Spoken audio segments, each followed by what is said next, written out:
What if the future was not waiting ahead of us, but buried behind us? What if the challenges we face today, rising seas, burning skies, fractured seasons, were not new, but remembered? I was deep in the tundra when I found the first sign, a shard of stone etched with warnings older than any history book. Its words were not prophecy, they were memory, left by hands long gone. For us, this is no ordinary journey. It is not about relics or ruins alone. It is about the hidden pages of our own story. Messages buried in desert tombs, jungle shrines, drowned libraries. All of them pointing to now. To the world we live in, to the crises we cannot ignore, to the patterns repeating in silence. Join me as we descend into the forgotten chambers of time, as we read the lost texts that spoke of climate, conflict, collapse. Not as myth, but as warning. You are not just watching this story, you are walking through it. This is an expedition into the erased epochs. And we begin, not with answers, but with the question that brought us here. What did they try to tell us before we were ready to listen?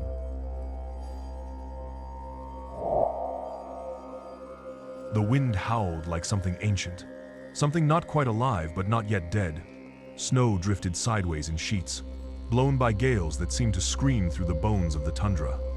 My boots cracked the crusted snow as I moved toward a jagged outcrop where the glacier had recently receded. That was where I saw it.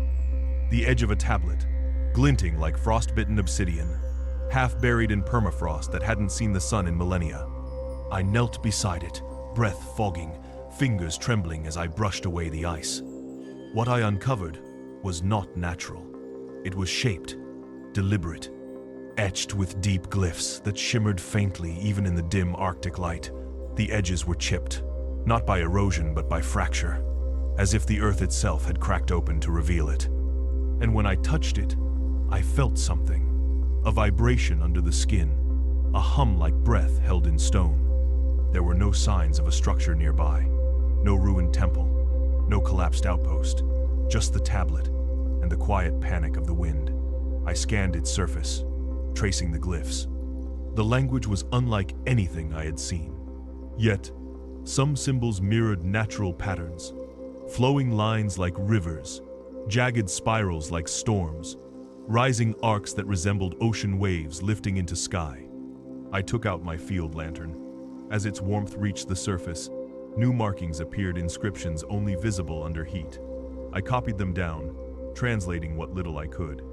The message, fragmented and urgent, spoke of imbalance, of cold that would retreat too fast, of warmth that would awaken what should have stayed buried. It described water rising where it should recede, currents reversing, ice melting not over centuries, but in seasons. The locals had warned me about this place, called it the Breathless Divide. They said no animals crossed here.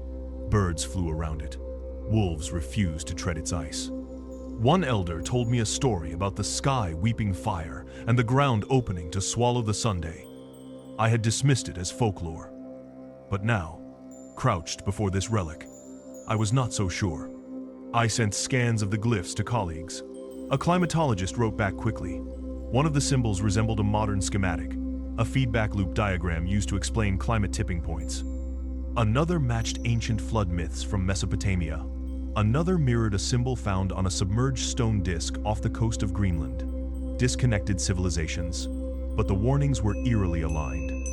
The text hinted at something called the second thaw. Not the melting that ended the Ice Age, but another yet to come. One that would not be natural. One that would come from within. A thaw brought not by shifting Earth or orbit, but by civilization. It used the word awakening more than once, as if what slept in the permafrost was more than water, something older, waiting. When I stood again, the wind had calmed. The glacier behind me groaned, a deep, grinding sound like breath under ice. I took one last look at the tablet before I sealed it in my pack. The storm would return by nightfall. I needed to descend before the pass closed again, but I left a marker, a simple carved line in the snow, a signal to any who might come after. that something had been found, that a story had begun. As I moved down the ridge, the words still echoed in my head. The sea will rise. The wind will carry memory. The cold will flee, but it will not forget. We thought history only moved in one direction, but this tablet whispered otherwise. And I began to wonder, not if the world was changing, but if the change had been warned about long before we were ready to hear it.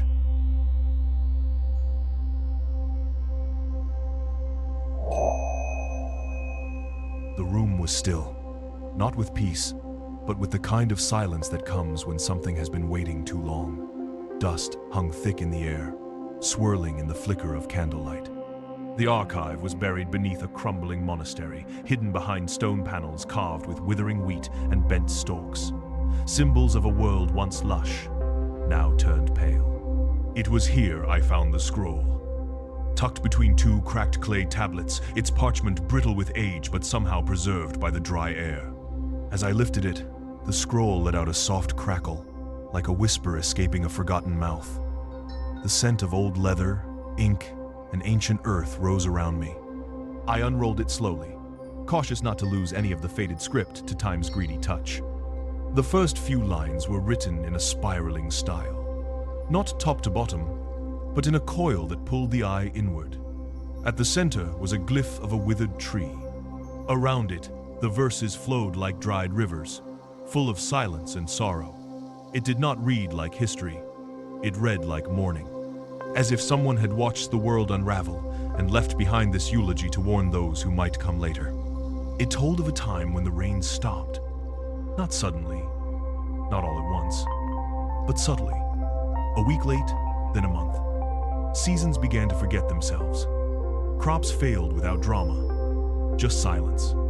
Fields went yellow, then brown. The soil turned stubborn. It no longer gave.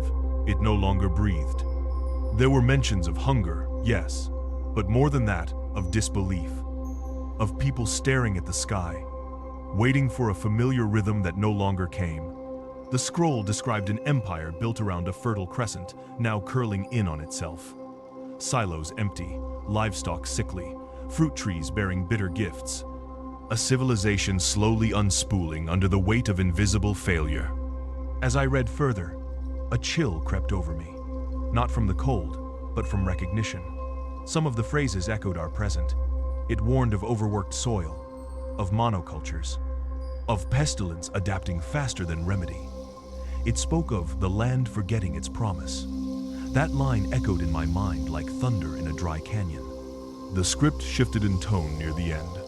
The scribe began writing in shorter lines, as if hurried. The language grew jagged, less poetic, more desperate. They wrote of a final effort, a last planting, a ritual meant to call the rain. But the rain did not come, only wind, and then silence. I rolled the scroll gently and placed it back in its leather case. My candle was burning low, the shadows of the archive growing longer. I looked around and realized I was standing among thousands of other texts, most still unread, all voices in a cathedral of warning. As I climbed back into daylight, the sun was low on the horizon, casting long gold across the hills. The nearby fields had been left fallow for the season. Weeds swayed where wheat once stood tall. A modern farm sat quiet nearby, machines idle, the hum of growth missing. That night, I could not sleep. I kept hearing the phrase again and again, the land forgetting its promise. I thought about the data I had seen before this expedition. Satellite imagery showing crop failures, aquifers shrinking, bees vanishing, patterns repeating. The scroll was not a relic of a past mistake. It was a mirror held to our future. And in that reflection, I saw that silence does not mean peace. Sometimes, silence means hunger approaching on soft feet. Another warning, another story left buried too long.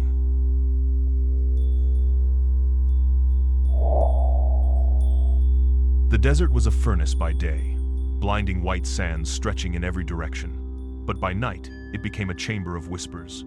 Wind curled between the dunes like breath through teeth. Dry, relentless, unsettling. I had followed an old Bedouin map to a ruined stone dome half buried near a ridge. No name marked it. Just a spiral etched into the rock, a warning or an invitation, I could not say. Inside, the air changed. It was still, unnaturally so. I stepped through a narrow passage and descended into a vaulted chamber where heat gave way to cold. The room was round. Its walls, covered in cracked tiles, painted with symbols of spirals, feathers, storms.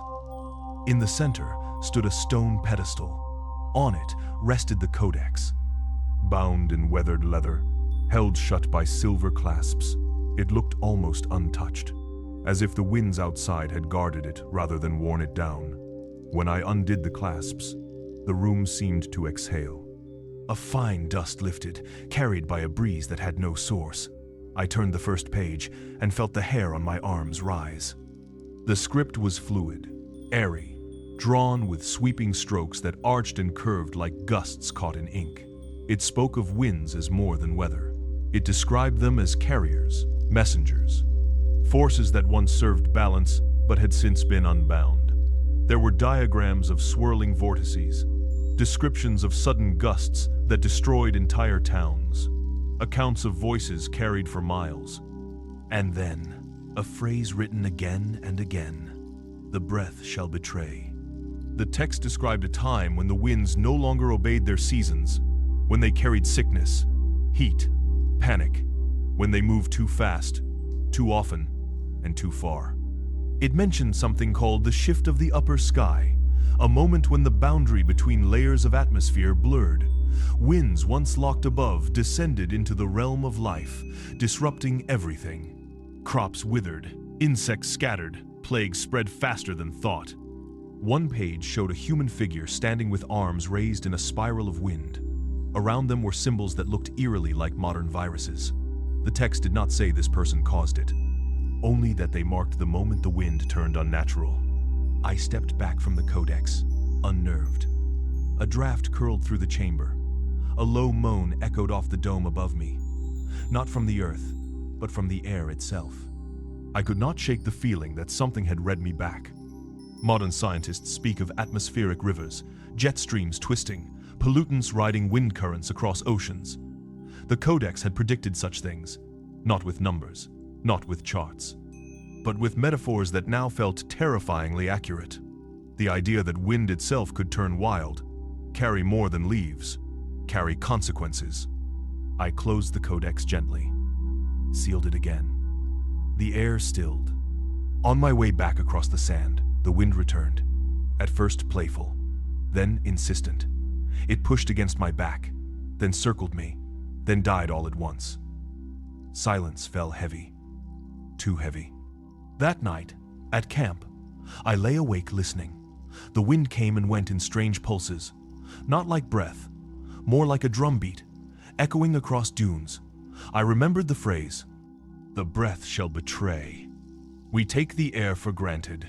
It moves around us, invisible, familiar.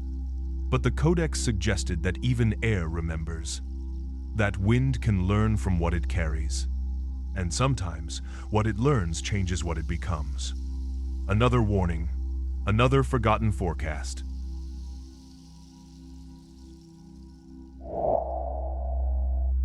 We descended beneath the tide at dawn. The water was warm, almost too warm for the season. Schools of fish swam in tight, erratic spirals, as if confused by a current that had shifted without warning. My dive partner had mapped a submerged temple off the coast weeks ago. A place once above water, now swallowed whole. Locals called it the listening vault. They said it spoke only when no one was left to hear. We reached the temple at 30 meters. The stone was veined with coral and thyme, but in the central chamber, the currents paused. Everything stilled, like a held breath. That was where I found the tablet. Its surface gleamed like polished obsidian, a wide oval, smooth and reflective on one side. The other side carved with script I had never seen, letters folded in waves. Lines flowed like water trapped mid-fall. When I brushed away the silt, the water shimmered with a pale glow, as if light was being remembered, not reflected. I ran my glove across the carvings. The script pulsed faintly. Not visibly, but in a way I could feel, like it was reading me as much as I read it. The script described the sea not as a place, but as a force that stored memory, a mirror too deep to drain. It warned of a time when the balance between land and ocean would shift, not because of storms, not even because of tides, but because the sea would begin to rise not in waves, but in silence. One section listed a series of floods. They did not match any known and recorded history. These were not coastal surges. These were invasions from beneath, salt infiltrating freshwater springs. Estuaries reversed. Coral fields turned white and hollow. The text said the ocean had been given too much, that it would take back not as punishment, but as inevitability. It mentioned a turning point called the salting, a moment when sea and soil could no longer tell each other apart. Crops failing miles inland, salt on the wind, a taste on the tongue long before the water came. The script described the ocean as patient, but not passive. When I surfaced, the sky was overcast. Rain began to fall, warm, steady, but the scent it carried was wrong. It smelled like brine, like the air above a boiling tide pool. I looked back at the horizon. The sea was calm, but it felt close, closer than it should have been. Later, on shore, I studied the mirror side of the tablet under infrared. It revealed symbols hidden beneath the surface, coastal outlines, entire cities, but drowned. Some matched maps of modern coastlines. Others hinted at places we have not yet lost.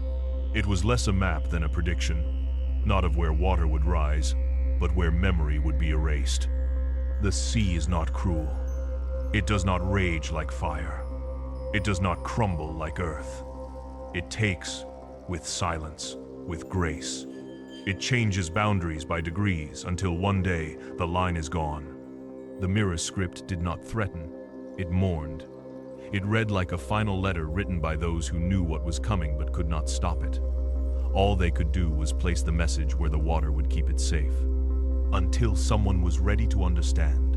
I was not sure I was that someone, but I had found it. And now the tides feel different, as if they are moving not just with the moon, but with purpose. Another relic, another rising truth.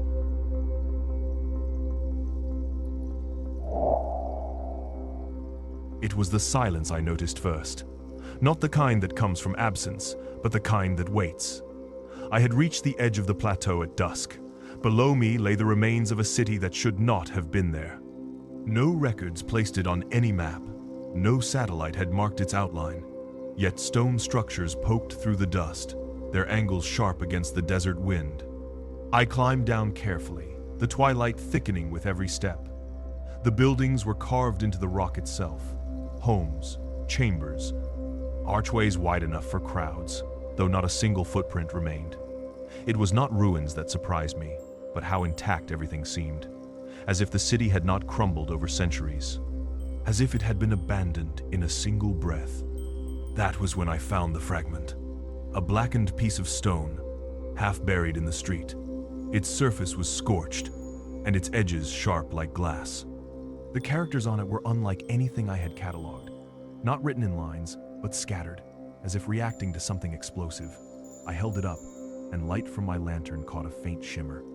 Beneath the surface, barely visible, was the outline of a circuit. Not metaphor, a literal circuit.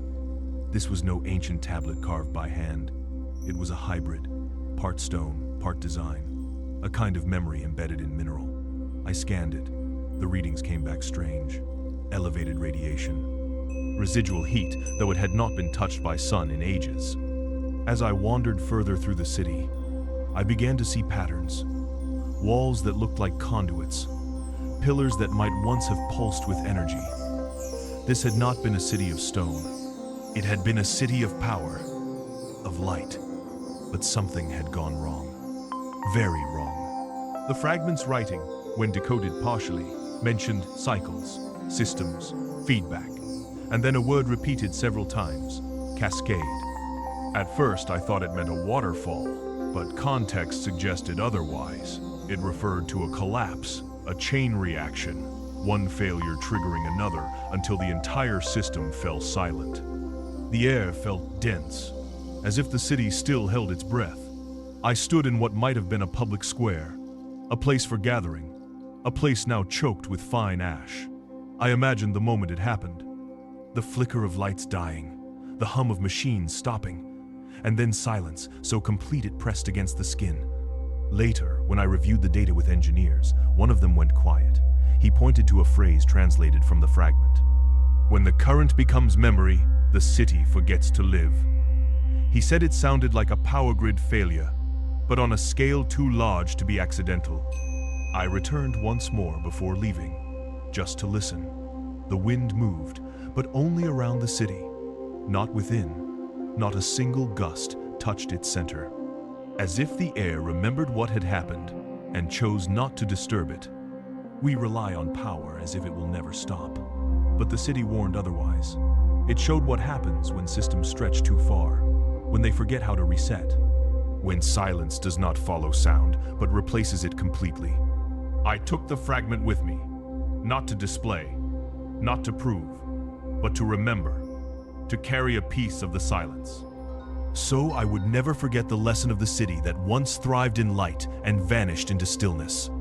Another trace, another echo of what we risk.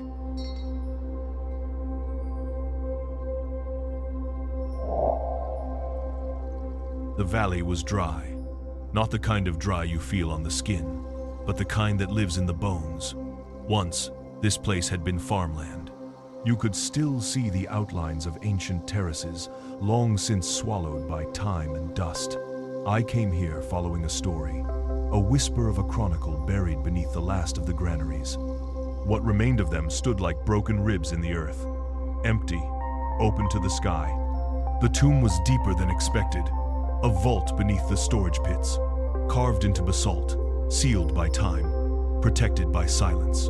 Inside, the air was thick with the smell of age and grain long decayed. In the center of the chamber, I found the Chronicle, a folded bundle of vellum wrapped in what looked like woven straw. When I touched it, the bundle flaked gently, revealing pages marked in iron ink. The writing was clear, unusually so. Whoever had written this had done so knowing it needed to last. The Chronicle was not a story, it was a record. A ledger of what was lost. The first pages detailed harvests, not in numbers, but in tone. Descriptions of golden fields, of children running through stalks higher than their heads, of markets full of grain sacks so heavy they bent the carts. It was not nostalgia, it was documentation, a snapshot of balance. But then, slowly, the tone shifted, not with a bang, but a change in rhythm. Yields shrank. Fields failed without explanation. The rain still came, but it was wrong. Too much, too little, too late. The scribe began to note strange patterns. Crops growing too quickly, then dying before ripening. Soil that once smelled rich, now turned sour. The bees left. Then the birds. One line caught me. The roots remember when the sky forgets. A poetic way of saying the earth still knew what it needed, but the climate no longer listened. The later pages grew frantic. The scribe began counting, not crops, but people. Families leaving, children going hungry.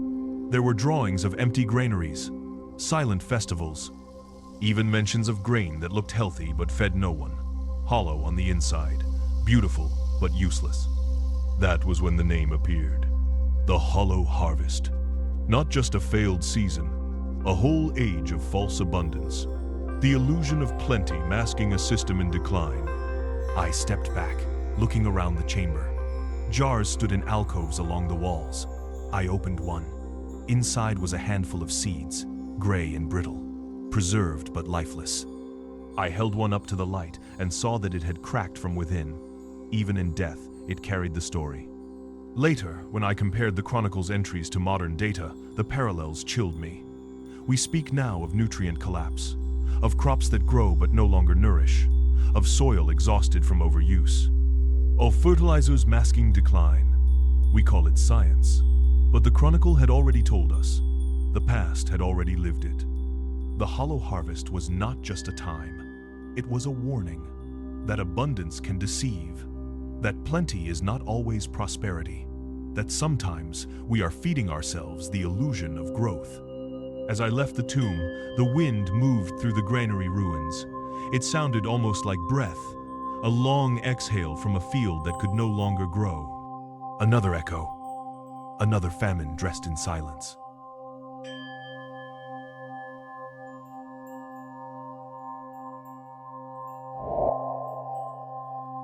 The cave was hidden behind a wall of salt, a crystalline curtain formed by centuries of wind and evaporation.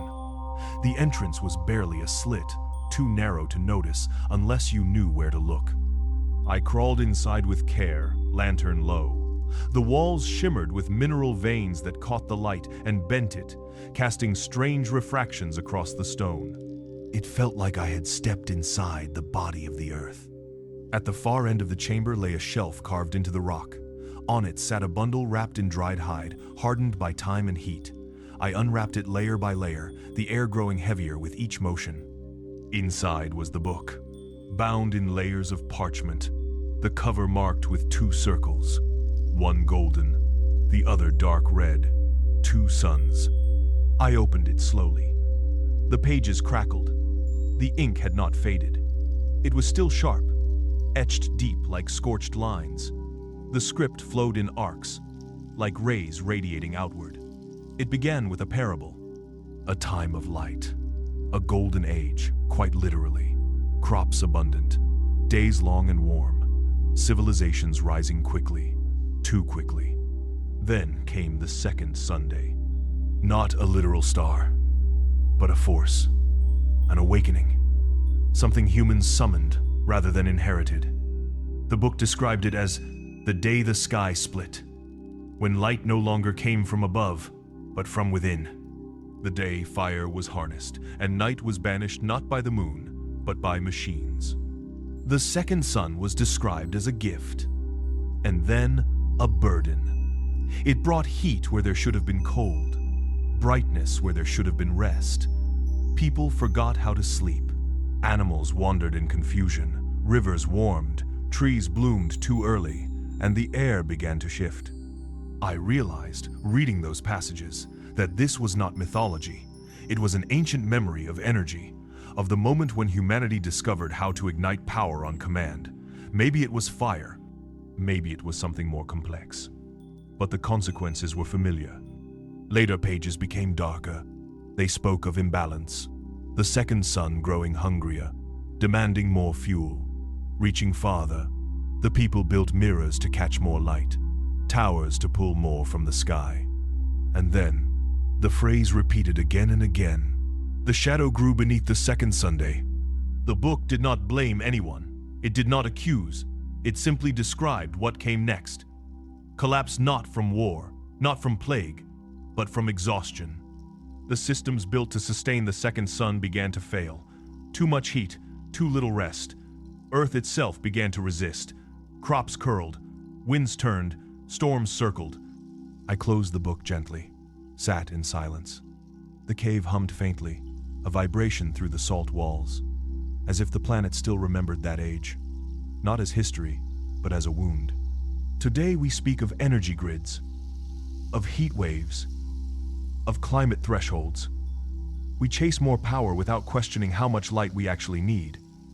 We live under a second sun of our own making, artificial, unyielding, and like those ancient ones, we celebrate the brightness, but we rarely look at the shadow it casts. As I left the cave, the real sun was rising. It burned orange through the salt curtain, casting 2 suns across the valley floor, one in the sky, one in reflection. The second sun has never left us. We just forgot its name. Another book. Another fire we must learn to carry.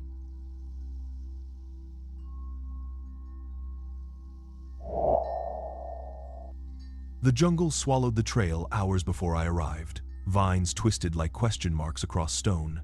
Branches groaned overhead, heavy with the weight of rain and silence. A local guide had spoken of a ruin lost beneath the canopy, where nothing grew but shadow and strange petals. I followed the sound of dripping water, deeper into the green until I reached it. The temple was not grand. It crouched like something hiding. Walls slumped beneath moss and time. Trees had wrapped themselves around its corners, as if trying to hold it down.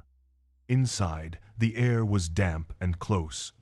The scent of decay clung to every surface. But there was something else, a sweetness, faint, like flowers blooming where they should not. I found the verses carved on bark, not in books, not on scrolls, but etched into thin sheets of what looked like tree skin, blackened, preserved. The writing was delicate, almost shy, and as I read, I realized the words were not meant to be loud. They were whispers, soft warnings tucked into leaves. The verses spoke of a bloom, not beautiful, not fragrant, but wrong. A plant that fed on imbalance, one that spread faster than fire, its roots shallow, its growth explosive. It arrived in seasons of change, in places already strained, and once it appeared, nothing grew in its shadow. The black bloom. One verse described its arrival. It came not from seed, but from breath, not from soil, but from smoke. Another spoke of how it thrived in waste, how it fed on ruin, how it needed no Sunday. Only warmth, only silence.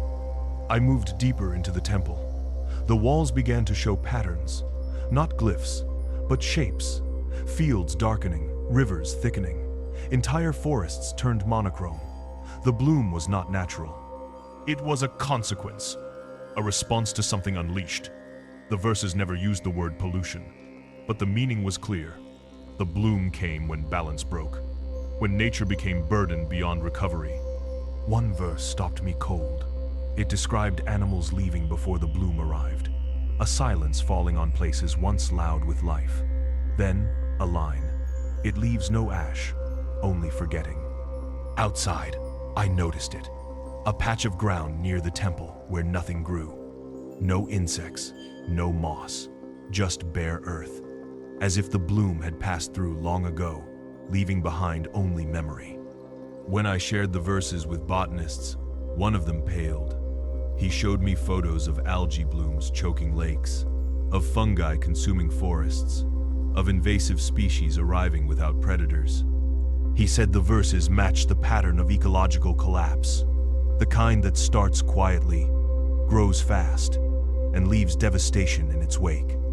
We often think of nature as endless, but the verses spoke of nature itself, raising a kind of warning, a response to what it could no longer bear. The black bloom was not just a plant, it was a metaphor, a message. I left the temple slowly. The air felt heavier than when I arrived, as if the forest knew I had read its secret. I passed another patch of ground where the soil looked slick, too dark, too quiet. We think of ruin as fire, as flood, but sometimes it arrives quietly, blooming in places where no one is looking. Another whisper, another warning etched into the living world.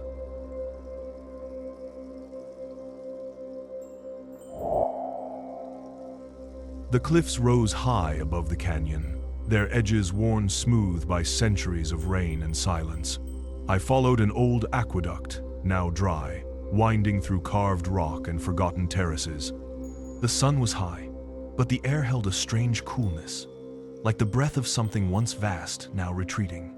The locals called this place the Thirsting Spine, a land once fed by rivers that no longer sing. At the base of the cliff, behind a curtain of vines and calcified moss, I found the chamber, its entrance carved into stone, marked with the symbol of a coiled reed. I stepped inside, and the world shifted. The sound of dripping water echoed through the vault, not loud, but constant, each drop landing with ancient patience. At the center of the chamber stood the loom, not a machine for cloth, but a structure made of reed and bone. Suspended between two stone basins, the loom held cords woven with inscriptions.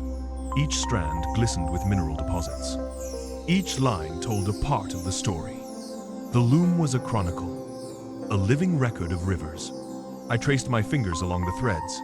The first ones were smooth, cool. They described the birth of waters, springs erupting from the earth, rivers carving life into the land, settlements rising along their banks.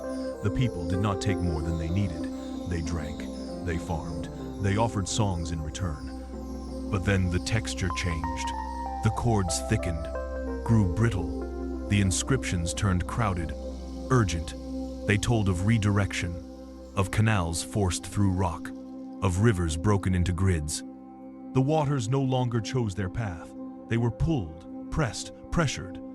A section of the Loom was darkened, crusted with salt. That part told of drying wells, of lakes shrinking to mirrors, of fish vanishing like breath. A single line repeated through those chords. The water remembers, not in words, in consequence. One basin below had long dried. The other held only a shallow pool. As I looked into it, I saw etchings beneath the surface, patterns of drought cycles, glyphs of withered crops, warnings woven into reflection. I thought about what we measure today: reservoir levels, glacier retreat, aquifer depletion. We chart the loss in numbers, but the Loom spoke in feeling, in texture, in silence. It warned that water is not endless, that it too reaches a breaking point. Later, a hydrologist who reviewed my notes called it a hydraulic prophecy. The Loom was not just a record of the past, it predicted the trajectory, not through magic, through memory. The memory of Earth, of imbalance, of forgetting how to listen to rivers. As I left the chamber, the dripping continued, steady, like a clock running out. Outside, the aqueduct caught a trickle of water from above. I placed my hand beneath it. The drop hit my skin, cold and sharp. And then, nothing. A pause that stretched far too long before the next drop came. We speak of water scarcity as though it is distant, future. But the Loom showed it is already here, not as absence, but as thinning, as hesitation. When rivers begin to stutter, when lakes begin to whisper instead of roar, the world does not end. It fades, one drop at a time. Another thread pulled, another pattern nearly lost.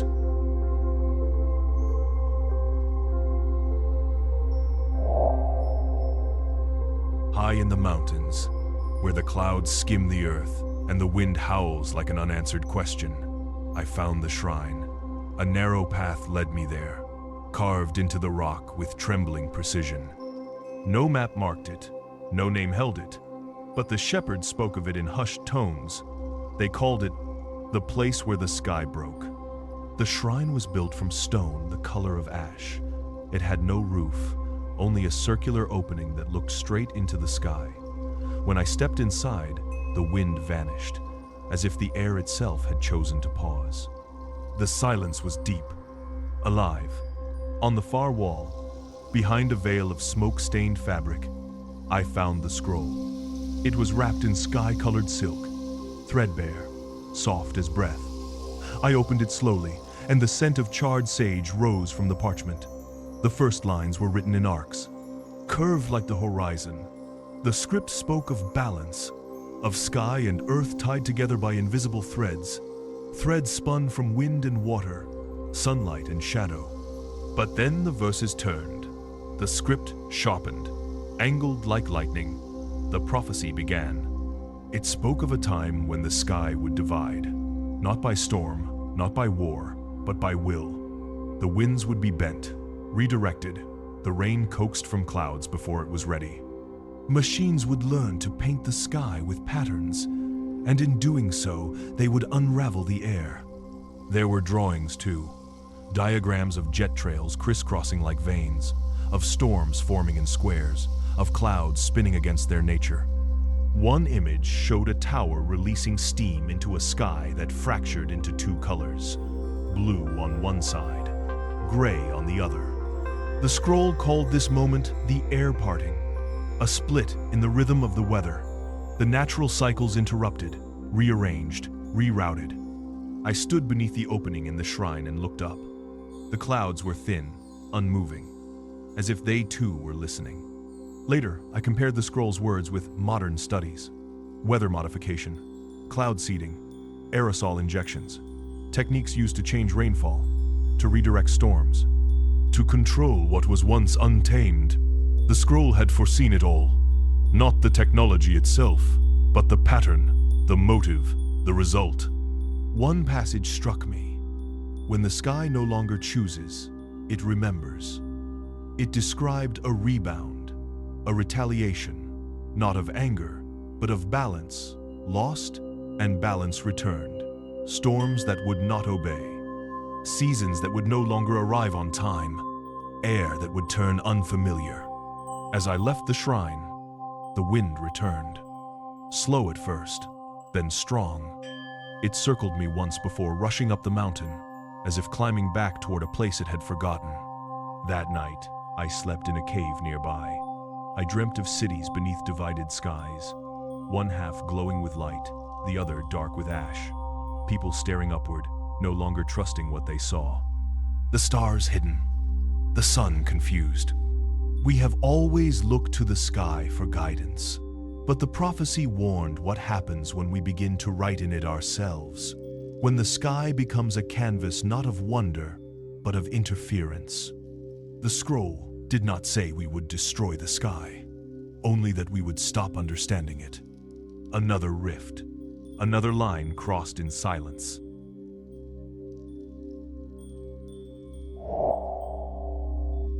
The ruins stood half submerged in the marsh, their reflection rippling in water dark with silt and time. I arrived at first light, when the mist still clung low over the reeds. The village had been gone for centuries, but the locals remembered it with unease. They called it the place where breath once vanished. No one lived near it. Even the birds flew wide around the edges. In the center of the drowned foundations, beneath what might once have been a meeting hall, I found a sealed chest. Copper bindings held it tight, wrapped in fabric that had turned green with age. Inside were leaves of parchment edged in gold, so thin they fluttered at my breath. I lifted the topmost page. It was cool, almost cold, and the ink shimmered like something still wet. These were the pages of the Pandemic Chronicle. Each one held a story, a record, a memory, etched in fear and precision. The first page was a map, not of lands, but of paths, trails through forests, river routes, market roads. Every line marked not with names, but with dates. The pattern was unmistakable. It was the pattern of spread. The next pages told of fever, of breath lost without cause, of voices hoarse and hollow, not just in bodies, but in cities. Streets once full turned empty. Markets fell silent. Temples locked. Bells stopped ringing. Not because the danger was visible, but because it moved too fast, too quietly. One passage described a trader arriving with no symptoms. 3 days later, 10 families gone.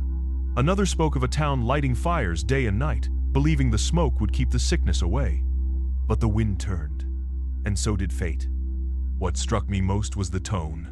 Not panic, not despair, but awe. As if the chroniclers understood they were witnessing something older than language. A rhythm that rose in the spaces between touch, between breath. Later pages turned scientific, describing symptoms, patterns, phases of the illness. But then they shifted again. The disease began to change. It adapted. It learned. The Chronicle called it the invisible tide, always retreating, always returning, never the same way twice. When I showed the Chronicle to a virologist, he leaned back slowly. He said the descriptions matched RNA viruses, highly mutable, capable of dormancy, and that phrase invisible tide stayed with him. He said it captured what models could not. The psychology of it, the weight of knowing something can spread faster than understanding. The Chronicle did not just document the disease, it documented the cost. Fear became currency. Trust became rationed. One town walled itself off entirely. Another chose to forget. Burned their own records. The pages of the Chronicle survived only because someone hid them in a chest and placed it beneath water, not to protect it from time, but from memory. The last page bore a single line, etched in gold that had begun to fade. What sleeps in breath waits for silence. I read that line over and over, not just as a warning, but as a rhythm, a cycle, a reminder. Even now, as we study outbreaks, as we chart infections across continents, we are living echoes of the same verse. The tools change, the names shift. But the dance between presence and absence, between contact and retreat, remains. The pandemic is not a modern tale. It is a pattern, woven through centuries. And the Chronicle did not predict it. It remembered it.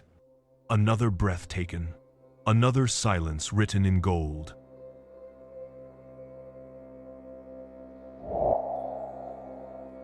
The mine had long since closed, its tunnels sealed, its maps forgotten. I found its entrance behind a ridge of blackened pine, half hidden by landslides and time. The locals called it cursed. Not for ghosts or spirits, but for what it left behind. Rivers still ran rust-red in the valleys below. Crops refused to grow within sight of its mouth. Birds no longer nested on its cliffs. I descended with care. The air turned cold quickly, damp with the breath of stone and sediment. The walls glistened with veins of ore, iron, copper, traces of something older, deeper. My lantern caught a glimmer near a collapsed shaft. I cleared away the rubble and found it. A carved chest, heavy as bone, sealed with a clasp of dull metal. Inside lay the Codex. Not parchment, not ink. Stone slabs, stacked and etched with lines so fine they looked like machine cuts. The weight of it settled into my arms like memory. The Codex spoke not with metaphor, but with structure. Pages carved with diagrams, layers of soil, tunnels, craters, a record of excavation. It began with celebration. The finding of the first vein. Iron so pure it sang when struck. A metal they believed would last forever. And for a time, it did. Then came hunger. The veins twisted deeper. The tunnels grew longer. The stone began to change. It cracked differently. It bled water when cut. And the Codex shifted with it. Descriptions of minerals that resisted extraction. Of metals that poisoned those who touched them. Of air growing thick with dust so fine, it coated lungs like ash. One slab showed a river, once clear, now dark. Fish floating still beneath the surface. Trees along the banks turned gray at the root. The Codex marked it as the first turning, the point where harvest became harm. I ran my hand along another slab. It showed a figure holding a glowing tool, surrounded by broken earth. Below the image were etched words that translated roughly to, "We pierced the bone for light and found the marrow burned." Later sections described accidents, tunnels collapsing, flames rising from the depths, and then something stranger. The metal itself began to resist. It corroded faster, warped when shaped. Machines broke more often.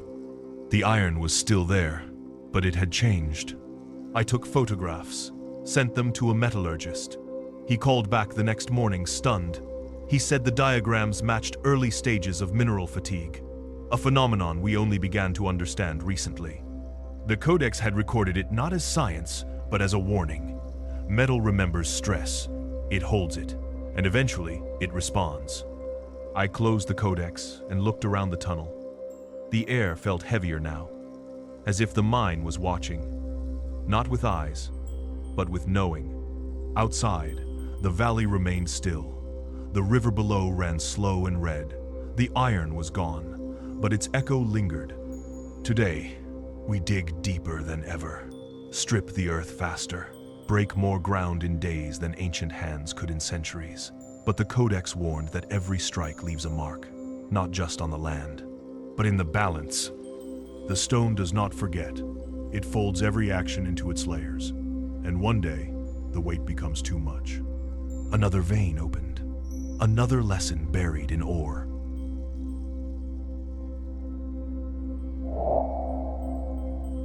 The desert stretched to the edge of vision, a sea of silence where even the wind seemed to hesitate. I followed the remnants of an ancient road, half buried beneath drifting sand. Stones poked through like bones. It led to a tomb that no one spoke of anymore. No name, no marker, only the rumor of a scroll hidden beneath the weight of forgotten footsteps. I reached the doorway at dusk. It was carved into a hillside that shimmered with heat. Symbols lined the lintel, arrows, feet, birds in flight, all pointed away from something, not toward it. The message was clear. This was a place of departure, of escape. Inside, the tomb was hollow and cool, the floor cracked from centuries of settling. In the rear chamber, beneath a slab of broken granite, I found the scroll. Wrapped in silk that had fused with the dust, I lifted it slowly. The air shifted, a breath caught in stone. The scroll began with a list, not of names, but of places, villages, rivers, forests, each followed by a word. Gone, dried, fallen. One line stood out in bold ink. We left not to find better land. We left because the land forgot us. The scribe told the story of the Great Exile, a migration not of conquest, not of trade, but of necessity. Entire cities uprooted, not because of war, but because the world around them changed too quickly. Crops failed, wells turned bitter, storms came out of season, livestock wandered, people followed. There were maps, simple, hand-drawn, marking paths over mountains and into wastelands. The routes were not chosen, they were forced. The scroll described them as veins, openings in the body of the earth, pulsing with the desperate need to move. One passage described a caravan, hundreds walking under a blood-orange sky, sand rising in curtains behind them, mothers carrying children, elders pulling carts filled not with gold but with seeds. Another passage told of rivers that had once fed the cities but now lay still, fish bones turned to dust, thirst reshaping the mind. I thought of our world now. The refugee camps swelling, the coastlines eroding, the rising heat pushing people farther from what they once called home. We speak of climate displacement like it is a problem to come, but the scroll proved it is a memory already lived. The scroll did not blame, it did not cry out, it documented, line by line, like a physician noting symptoms. A civilization growing brittle, a world slowly pushing its people away. One line stayed with me. The sky did not speak, but we understood. It reminded me that migration is not always a choice. Sometimes it is the only language left when all others fail. As I stepped out of the tomb, the stars were rising. I could see the faint shimmer of a caravan road, still traced faintly across the dunes. The path was not erased, only quiet, still listening. Later, I spoke with a historian who had studied migration myths. He said most ancient stories begin with movement, with exile. But perhaps, he added, they do not begin there, they return to it. Again and again. The scroll of the Great Exile is not a relic of the past, it is a mirror. It shows us the path already taken, and the path we may take again. Another journey carved in silence, another message written in footsteps.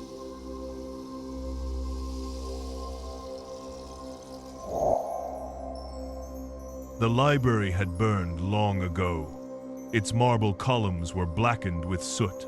Its roof had collapsed, leaving an open wound to the sky.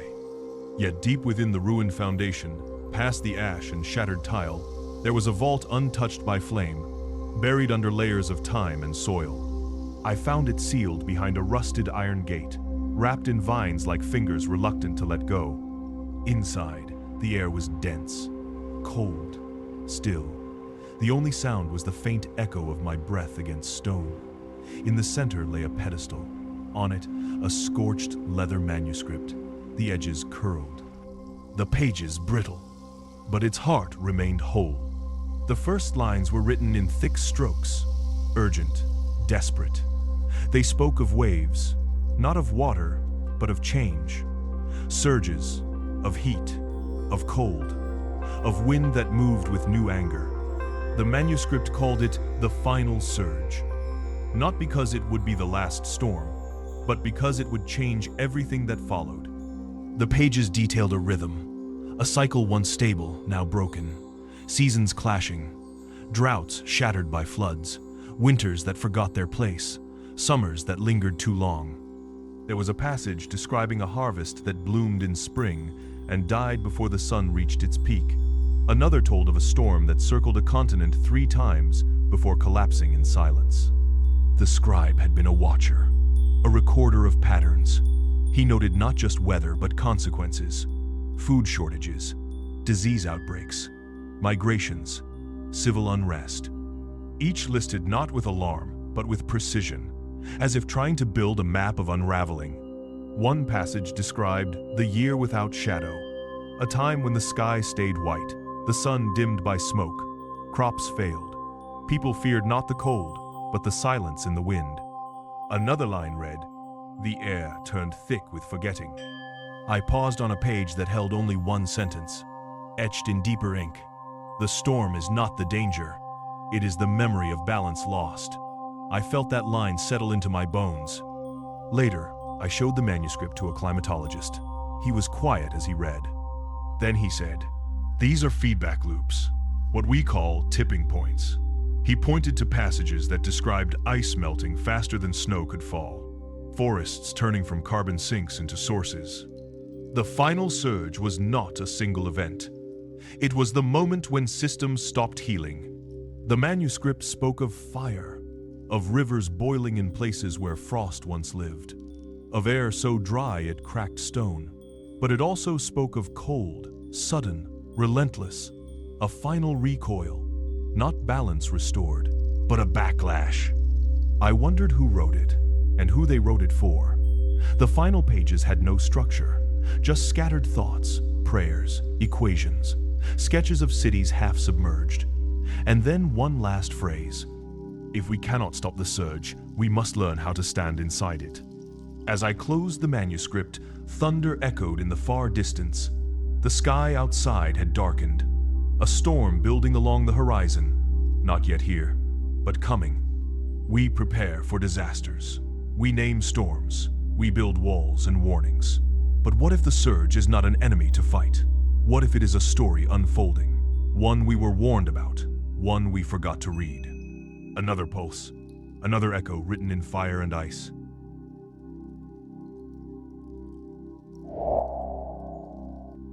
The forest was older than any map, its canopy thick enough to darken noon.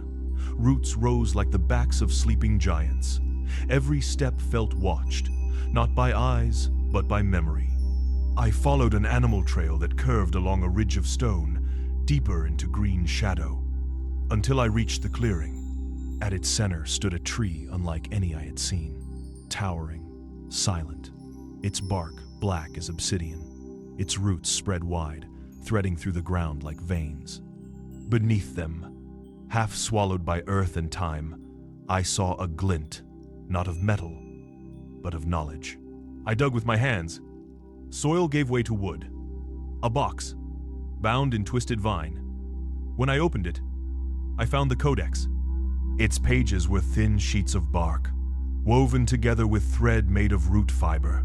The script was delicate, painted with a resin that still gleamed. The language was not familiar, yet it spoke. The Codex told of thresholds, not doorways, not borders, but points of no return. Places in time and space where a small change becomes irreversible, where what was done cannot be undone.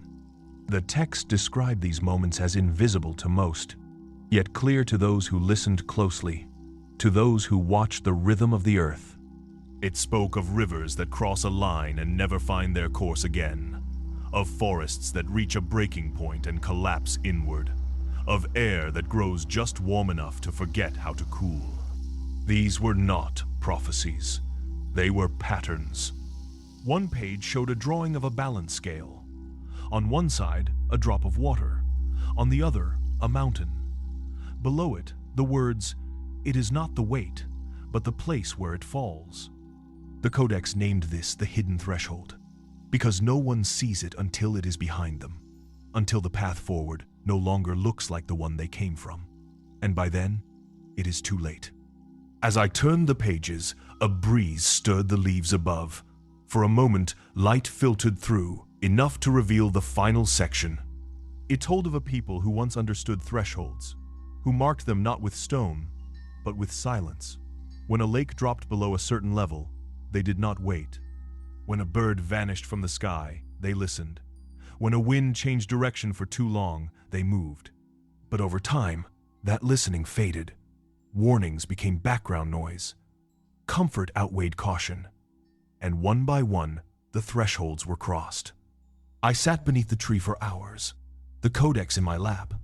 Around me, the forest breathed. I heard no animals, no birds, just wine moving in circles. We often ask where the line is. How much can we change before nature answers back? But the Codex suggested the line is not fixed.